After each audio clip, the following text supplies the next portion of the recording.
Coming up next on Arizona Horizon, it's the Journalists Roundtable. We'll look at the week's top stories, including the Pentagon investigating Senator Mark Kelly's remarks regarding troops and unlawful orders. The Journalists Roundtable is next on Arizona Horizon. Arizona Horizon is made possible by contributions from the Friends of Arizona PBS, members of your public television station. Good evening and welcome to Arizona Horizon. I'm Ted Simons. It's Friday, and that means it's time for the Journalists Roundtable. And joining us tonight, Ray Stern from the Arizona Republic and azcentral.com, Howie Fisher from Capital Media Services, and Wayne Schutsky from KJZZ Radio. Panel, good to have you all here. Thank you so much for joining us. Ray, we're going to start with you. Just hours before we got here and got ready to go with the show, sounds like we got a new candidate in Congressional District 1 on the Republican side. Yeah, as if it wasn't crowded enough, I guess. But now we've got State Representative Joseph Chaplik joining the group there. Before you go too far on Chaplik, we got Jay Feely. Oh, that's right. I'm sorry. Yeah, even newer one. Yes, even newer. That's right, even newer. He's a former Cardinals player, and apparently Trump didn't like the fact that he was running against Mark Lamb, and who's a sheriff from Pinal County that Trump has already endorsed in CD5. And so Trump said, hey, can you find another office to go into or another district? And so he did. So he's jumping into CD1. So he's running CD5. Trump says, go find something else. He finds something else in CD1. He's going to run. Does it make any difference? I don't know that it makes a difference. I mean, leaving aside whether, football players make great members of Congress, but he's not a household name other than the folks who are following the Cardinals, and we won't even talk about their season this year. But you've also got the question of, look how many people are in there who have higher name ID. Certainly Joseph Chaplik, who is a lawmaker, a state lawmaker, been there a while, has the endorsement, if you will, of the folks in the Freedom Caucus and such. And then you've got Gina Swoboda, who is the chair of the Republican Party, also name ID. Now, as we always discuss, when you've got 12 people in a race, somebody with 15% could walk away with it, and that could be what happens. And Swoboda still is the early leader here. Yeah, I mean, she has what I would call a soft Trump endorsement. When she announced her campaign, it came along with a photo with a quote from Donald Trump endorsing her, and he's endorsed her in the past for leading the state Republican Party. But we've seen soft endorsements from Trump grow amorphous in the past, and as Howie said, Chaplik's got the Freedom Caucus backing, which are close to the MAGA crowd, and then Jay Feely's close with the president. He golfs with him and all that kind of stuff. So I think a lot of this is going to rest on who the president ultimately backs in this race, or whether he really backs anyone vocally. Because if he really comes out strong behind any one of those three, that could give them that edge they need to really get that extra few points they need. And Feely seems to be a favorite, as you mentioned, of the president, favorite of Turning Point. At least they were basically saying get out of 5 and go find something else, and he did find something else. And Turning Point, not a big fan of Gina Swoboda here. So things are roiling in Congressional District 1 on the Republican side. Yeah, I don't know if I'd say Feely's a Turning Point number one. No, he's not their number one because, but anyone who's going against Gina Swoboda would be a Turning Point. Typically Turning Point goes scorched earth against anyone who they perceive as a threat, and they're backing Mark Lamb in CD5, but they did more of a gentle push over to CD1 in this case, and the president kind of followed suit with that, saying, yeah, go look for another race. And we're assuming the president's endorsement, soft, hard, whatever you want to call it, means a lot. I mean, look at the governor's race. You've got Karen Taylor Robeson, who you won't find a commercial about her without a picture of Donald Trump. You got Andy Biggs, who said, but I got a real endorsement from the president, so my endorsement trumps your endorsement. And David Schweikert, who said, hey, look, I'm the guy who's been voting with the president all these years, so what's the point? Let's get to Joseph Chaplik. So your first response with Joseph Chaplik. And again, he did announce this week his run. Far-right member, Freedom Caucus, again, I guess it's conservative and conservative plus in that district. I mean, in that primary race, I should say. Right, and Chaplik has been getting the support from the Freedom Caucus for 4 or 5 years now. So, I do think it's interesting what you're saying about Jay Feely and whether this will cause disruption within that group that maybe Swoboda can capitalize on. Chaplik is a former ethics committee chairman, and he was against the Axon legislation that enabled them to want to stay here when they were going to build this huge apartment complex. And then he also likes some conspiracy theories, I have to say. He was definitely one of the people that was outspoken when the contrail people, the chemtrails, came to the legislature, and there was a bill sponsored by Representative Lisa Fink that would have outlawed chemtrails, which really don't exist. And Chaplik was talking about how the clouds seem different these days. How does that play? I understand it's a Republican Party primary here, but in this particular district, it's kind of maybe a little bit different breed of Republican up there. It isn't quite like where Andy Biggs came from in terms of District 5. You have more moderate folks there. You've got segments of Scottsdale and that are much more like Midtown Phoenix. In other words, you've got moderate Republicans, the places like where Jane Hull came from when she was governor. Now, the question then becomes, who can be better off in a general election? Now, are the Republicans thinking that far ahead in terms of we need somebody who can move folks to the center? That's hard to say. I think what your point about Axon buys him a lot of goodwill among folks, whether or not they believe Axon is a good tenant. They believe, why did the legislature and this governor decide our petitions don't matter? And that buys you a lot of goodwill. Last question on this. Who do the Democrats want to come out of the Republican side on this? I mean, it's mostly a two-person race. There's a lot of people in the race, but it's Amish Shah and Marlene Golan Woods, and who both ran for the nomination last time. And who they want, it's hard to say. I mean, Shah can say, I lost last time, but I'm running for an open seat this time. And Golan Woods can say, you lost last time, so pick me this time. But my question, though, to you is, who do the Democrats want to see come out of the Republican side? Out of the Republican side. I think the more extreme, the better, because as everyone mentioned, CD1 kind of more closely mirrors Arizona as a whole, where it leans Republican, but a lot of those Republicans are kind of those Chamber of Commerce Republicans, a little bit more moderate socially, and they're just more focused on the fiscal policies.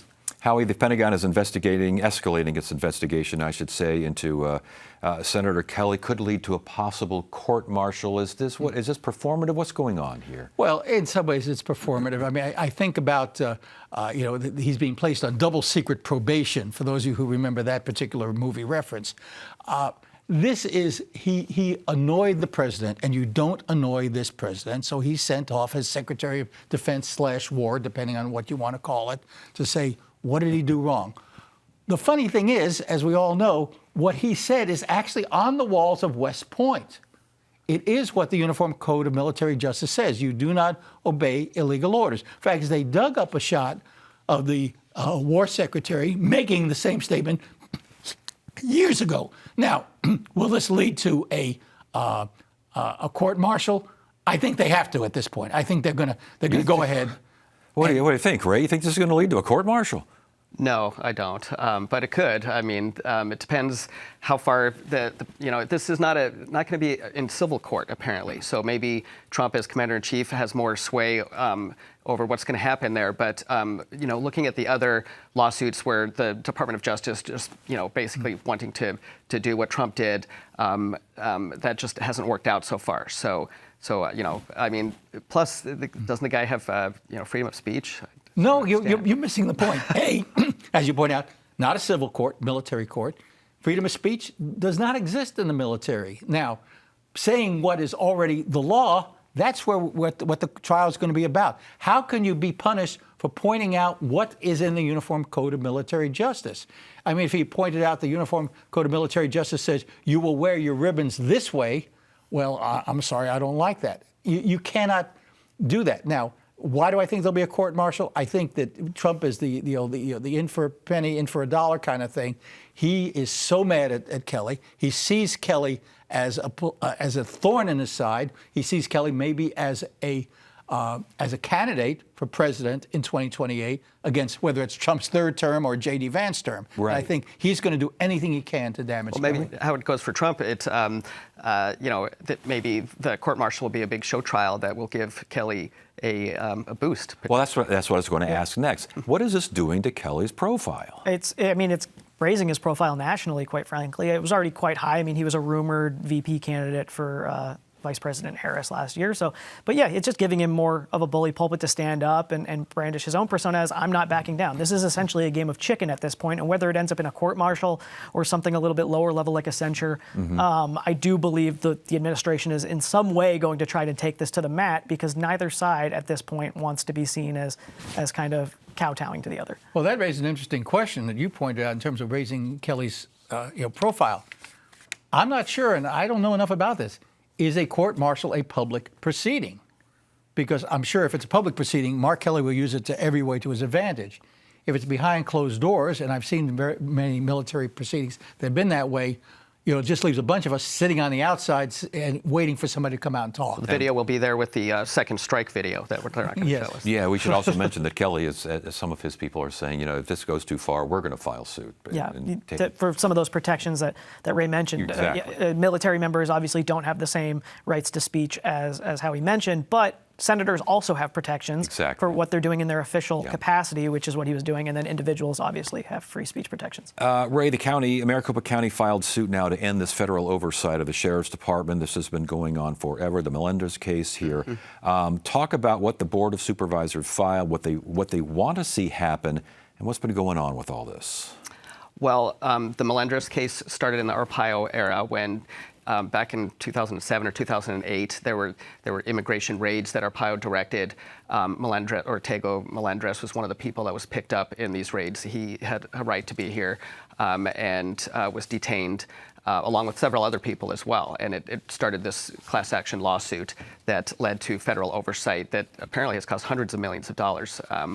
And according to Thomas Galvin, we don't need it anymore. There isn't any more discrimination going on. Yeah, the ball game's over, says the Board of Supervisors. Well, that's what they say. They filed what the legal beagles call a Rule 60b-5 motion. And essentially what that tells the judge, or is asking the judge to rule, is there's nothing here anymore. If there was something, it's gone, so there's no reason to keep this up. Now, the current sheriff will tell you, we don't do this. That was that bad old sheriff, who was arresting people for the crime of driving while brown. And we don't do that anymore. We've shown we don't do that. We don't need the oversight. We don't need the expense of the oversight. I think that the county has a good case to say, this is ancient history and there's nothing here. This isn't like the prisons lawsuit where there are still allegations that prisoners are not getting the care they need. It's worth noting also that the judge in the case just a month or two ago already laid out kind of what he would like to see in order to dismiss the case, and that included a filing from all parties, including the plaintiffs, making that request. The plaintiffs weren't. The ACLU brought the case is not a party to this, so I don't see this judge going along with what the county wants, but this may open up the opportunity for an appeal and all that kind of stuff. I was going to ask about the ACLU. They do not seem amused. They think their quote with this jeopardizes what has been achieved so far. Well, there's still been these town hall meetings, basically, that the federal mediator has been overseeing, and sometimes a lot of people come out to these meetings, and I don't think that the community would, be willing to say that there isn't any discrimination going on at either the sheriff's office or other police agencies. I think that some people believe that this continues to go on. The sheriff's office has reduced in size since then as well, so that could also be something that limits what people can say about it. But that becomes the question. We do know that what was going on under Joe Arpaio is not going on now. There is no standing order, if you will. I remember that going up to Roosevelt Lake, they were stopping cars and harassing Hispanics. That's not going on. Now, are there still situations where Hispanics and blacks, others get discriminated against? That's true in the MCSO, I'm sure. It's true in the Phoenix Police Department. But is that enough to sustain having a federal monitor overseeing it at county expense? And I think that's a hard one. I understand what the ACLU's point is. They don't want the pressure off. But at some point, you have to say, you're not going to get any more out of the squeeze. All right, real quickly here, a name from back in the day, David Hendershot. David Hendershot died this week. And for those who just moved to the state or maybe of a certain age, who's David Hendershot? He was in the headlines and how for quite a while. Well, during this period where Arpaio really had a lot of power as sheriff, and he was reigning for 24 years. But this was kind of in the middle of it when he was doing so much, including the immigration raids, as well as going after judges and county supervisors, along with the former county attorney, Andrew Thomas. David Hendershot was Arpaio's right-hand man. He was the chief deputy during a lot of this, and he came up with the ideas for the racketeering lawsuit that turned out to be just a joke, basically, which a lot of people were saying at the time, except when you had powerful people going after county employees and judges and whatnot, there was a lot of fear out there. There was a lot of Sturm and Drang, Howie. I mean, the county attorney wound up being disbarred for some of this business. And you had supervisors and you had county officials, you had judges who were being investigated. This was serious stuff. This was conspiracy theory stuff. I mean, the belief is, well, Mary Rose Wilcox had to be bought by somebody. Judges had to be bought by somebody because they didn't see things the way Sheriff Arpaio, Andy Thomas, the county attorney, and David Hendershot saw. The problem was, as the courts eventually saw, and as the litigation came out, there was no there.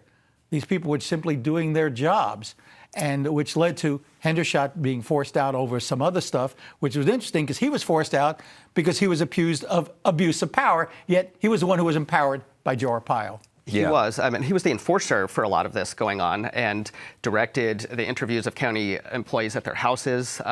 He threatened our Arizona Republic reporter because she was interested in a story and they considered that a crime somehow. And so they threatened to take her kid to child services. He was a very interesting character, definitely.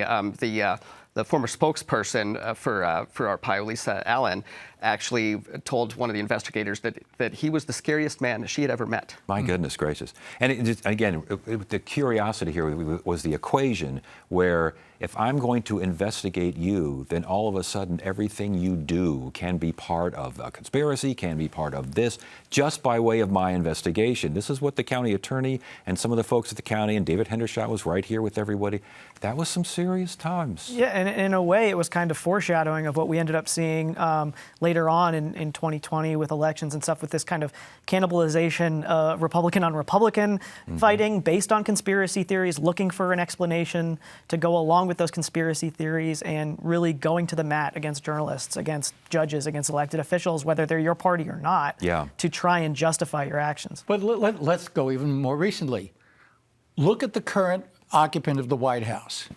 People question him, people investigate. All of a sudden, he now has a Department of Justice that bends to his will. We are seeing the same thing in Washington that we saw back then, which is you go after your enemies. This is getting even time. And that's what we saw back then and we're seeing now. Yeah, and we should mention that Sheriff Arpaio, Joe Arpaio, former sheriff, did remain friendly with David Hendershot over the years. And even though he had to let him go, he forced him out, but he did say that he was friendly with him until the end. So anyway, there's David. Okay, let's get back to current things here as far as what's in the news. Wayne, the idea of a light rail going to the Capitol, I mean, you almost want to see it just in some sort of drawing because you know it's going to make some heads explode. Yeah, I got to say, for some Republicans down at the legislature, it's the third rail. There's a lot who are very opposed to the light rail, have been for years, and have said, over our dead bodies, are you going to bring it here? They came to an agreement to extend a county sales tax a few years ago, and part of that said it cannot go right here. But also part of that said, if it goes anywhere near here, it has to go through our committee, we get approval. And, well, the city of Phoenix has been looking at bringing it near there, and now they're kind of waffling on that a bit because they're afraid, based on some letters that got sent to them by Republican lawmakers, that it might get axed, and they could lose out on millions in federal funding in the process. But here's the crazy thing. All along, there was always a west section to light rail. It was going to go out on I-10, because remember, when I-10 was built westbound, there was actually a center area there before they widened it, and it was going to go to the 79th Avenue Park and Ride.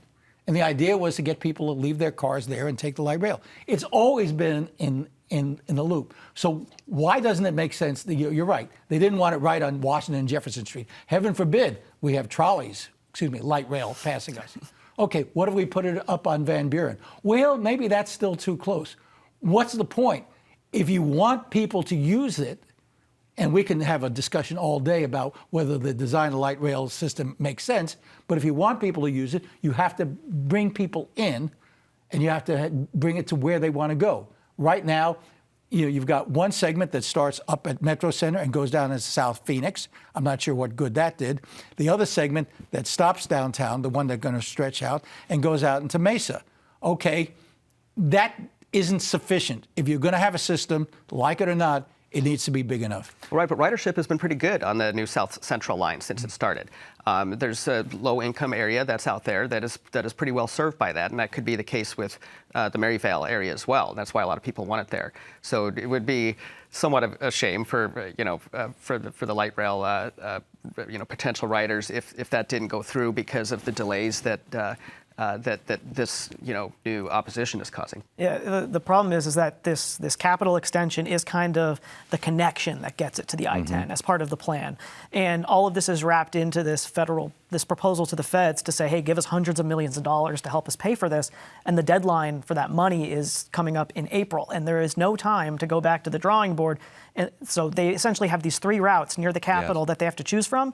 And if they punt on that, then they're essentially saying bye-bye to those federal dollars. Well, and so how serious are lawmakers, Republican lawmakers, leadership in the legislature about coming back and being a little tough on a city that would say, okay, you don't put it right outside the office doors, but if it's relatively close, they don't want it at all. Yeah. No, they think it is an absolute fiscal boondoggle, and it is extraordinarily expensive, like $250 million per mile. You look at the length of these new projects they want to do. They're like 1.5 miles, and they cost $600 million.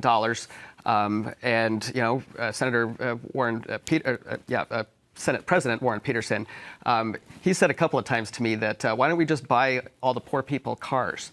Honestly, the math on that, would probably work out. Yeah, the math probably would work out. I think that's the only thing that. But they're not going to give them. They're not going to put that up for as a law either. But they also didn't look. They didn't like funding buses.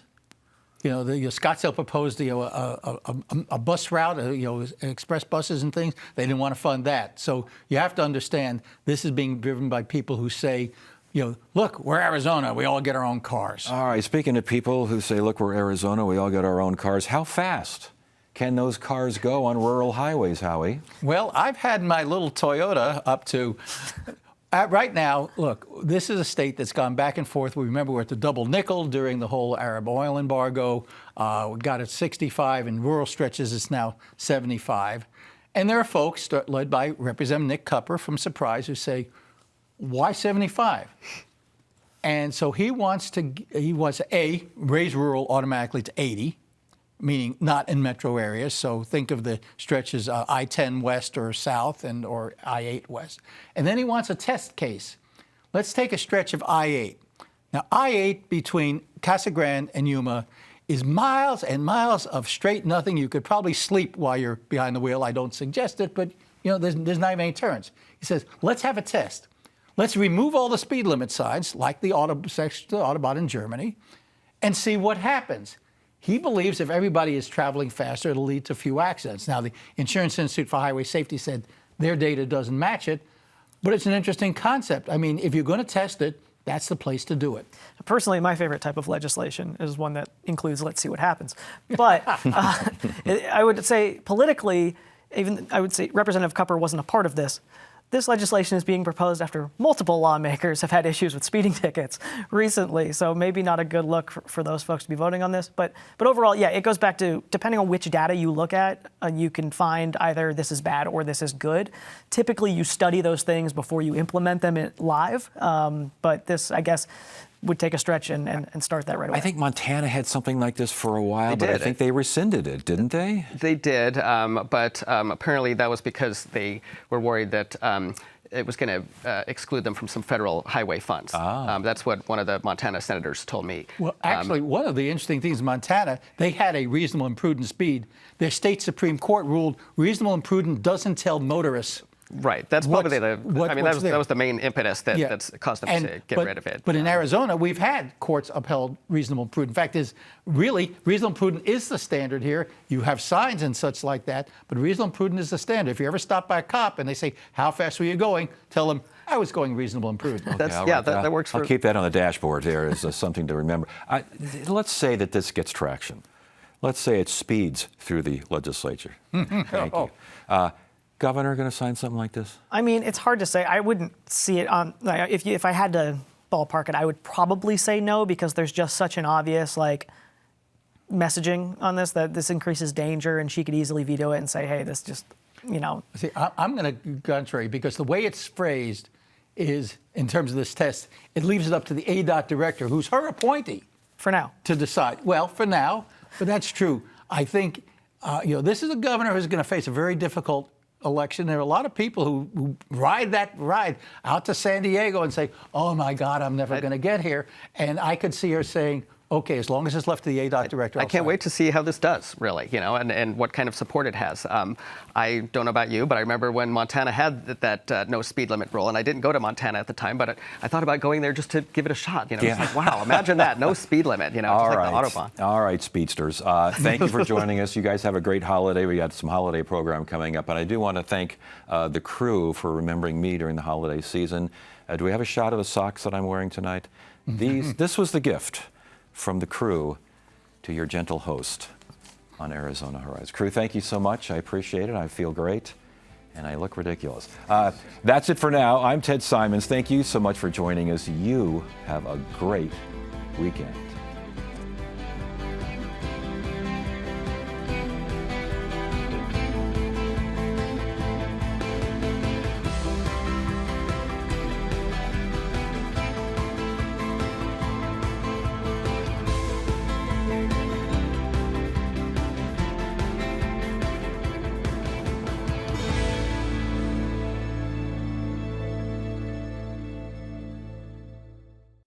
When you want to discover more, experience more, learn more, be more, Arizona PBS delivers. Thanks to members like you,